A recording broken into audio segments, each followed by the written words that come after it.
Hello, I am your teacher Christopher at Sydney Rose English. Today we are learning a situation at Sydney Rose Burger, how to deal with mistakes in the order and payment process for 3-minute session.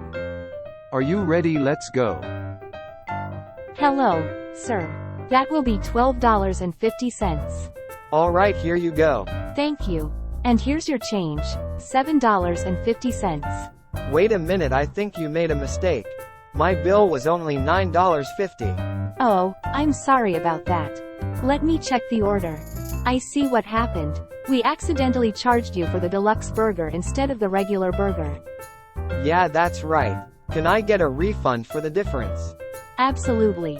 I apologize for the mistake. Let me just calculate the difference and refund it to you. Here you go, sir. I'm sorry for the inconvenience. No worries, mistakes happen. Thank you for fixing it. You're welcome. Is there anything else I can assist you with? Actually, there is. I ordered my burger with no onions, but it looks like there are onions on it. Oh, I'm sorry about that. Let me check the order again. I apologize for the mistake, sir. We'll make you a new burger with no onions right away. Thank you, I appreciate that. No problem. And as a gesture of our apology, we'll also give you a free order of fries on the house. Wow, thank you so much. That's very kind of you. It's the least we can do. We, Sydney Rose Burger, want all of our customers to leave happy and satisfied with a beautiful smile. Alright, how about the situation for today? Is it clear to understand? Here are questions for you. We should think about them. Question number 1. How did the burger store handle the mistakes made with the customer's order and payment? Question number 2. What gesture did the burger store make to show their apology for the mistakes made with the customer's order and payment?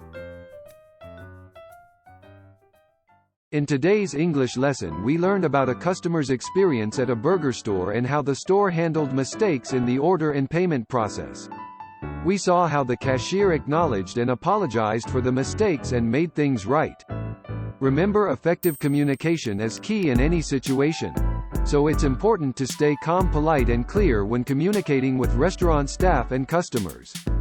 You can be a staff or a customer too. I hope you found this lesson helpful, and don't forget to practice your English skills outside of class as well.